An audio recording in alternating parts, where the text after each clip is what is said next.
안녕하세요. 리스펙 성형외과 김기용 원장입니다. 저희 병원에 방문하시는 분들 중에서는 넓은 이마를 고민으로 오시는 분들이 많이 계세요. 그래서 많이 물어보시는 질문들 중에 하나가 이마 축소 수술이 맞냐? 모발 이식 수술이 맞냐? 본인한테 어떤 수술이 적합할지를 많이 궁금해 하시는데요. 오늘 제가 그 기준을 제시해 드리고 한꺼번에 해결할 수 있는 저희 병원만의 방법이 있어서 그런 부분도 같이 소개해 드리려고 합니다.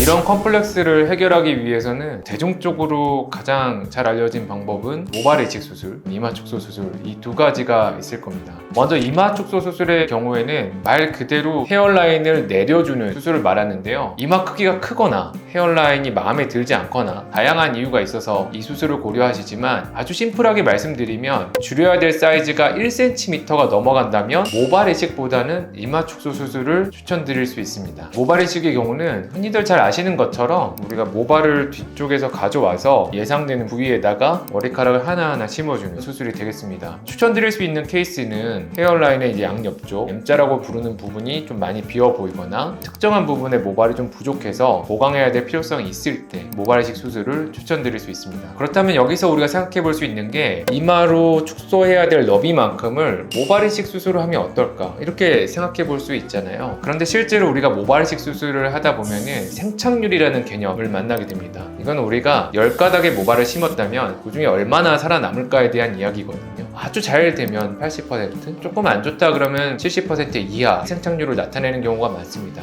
그렇기 때문에 이마 한가운데 특히 1cm가 넘는 너비의 영역을 모발로 채우게 됐는데 그 부분이 평균 정도의 생착률을 가지게 된다면 사실 많이 비어 보이게 되죠. 그래서 이 앞부분의 경우는 70에서 80%, 뒷부분은 100% 이렇게 양쪽 차이가 다르게 보이기 때문에 좀 부자연스럽고 어색하게 결과가 나타나는 경우가 많습니다. 그렇기 때문에 앞서 말씀드린 것처럼 우리가 줄여야 될 너비가 충분히 필요하다면 이마 축소 수술을 선택하는 것이 더 좋은 결과를 가져오게 됩니다. 근데 종합적인 문제로 이마도 줄이고 싶고 M자도 줄이고 싶다 이런 경우가 굉장히 많거든요. 그렇다면 이럴 때는 이마 축소 수술을 먼저 해야 할지 모발 이식 수술을 먼저 해야 할지 그래서 어떤 상담을 어디 가서 받아야 할지부터가 고민인 경우가 많은데요. 하지만 생각해보면 답은 간단한데요. 둘 다 가능한 병원에 가시면 됩니다.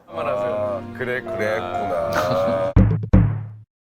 우리가 얼굴이 다 다른 것처럼 헤어라인의 모습이나 모발의 밀도 등 정말 많은 분들이 다양한 문제들로 상담을 주시는데요. 그래서 앞서 말씀드리는 기준을 가지고 각각 제가 필요한 수술을 권해드리고 때에 따라서는 아예 이마 축소 수술과 뒤에서 가져오는 모발 이식을 같이 시행하는 케이스도 있습니다. 하지만 이걸 조금 더 효율적으로 진행하기 위해서 저희 병원에서 시행하는 임플란트 이마 축소 수술이 있습니다. 좀 생소하실 것 같아서 간단한 사례 사진을 보면서 말씀드리도록 하겠습니다. 이분의 경우 정면에서는 이마의 위아래 폭이 넓은 모습이고요. 그리고 헤어라인이 일정하지 않은 약간 비대칭의 모습이 보이고 있고요. 정측면에서 보시면은 M자라고 부르는 헤어라인의 이제 구석 부분이 좀 깊게 들어간 모습을 확인할 수 있는데요. 수술 후 모습을 같이 보시면 정면에서는 넓었던 이마의 폭이 좁아지고 헤어라인도 라운드한 형태로 우리가 이상적으로 생각하는 모양으로 바꿔진 모습 보실 수 있고 정측면에서 보시면 눈에 띄게 비어 보이던 M자 라인이 자연스럽게 메꿔진 모습을 확인할 수 있습니다. 이분이 바로 임플란트 이마 축소 수술을 시행한 경우가 되겠는데요. 이마의 폭 자체는 이마 축소 수술을 통해서 줄였고요. M자에 해당되는 부분은 모발 이식을 통해서 보강했습니다. 근데 여기에서 중요한 점은 저기에 사용한 모발을 뒤통수에서 따로 떼서 쓴 게 아니라 이마 축소 수술을 하면서 그 안에서 자연스럽게 얻어지는 앞머리 혹은 잔머리라고 부르는 모발들을 활용해서 바로 이식을 했다는 점입니다. 따라서 이마 축소 수술의 절개 외에 추가적인 절개 없이 동시에 모발 이식을 시행할 수 있다라는 게 이 수술의 장점이 되겠습니다.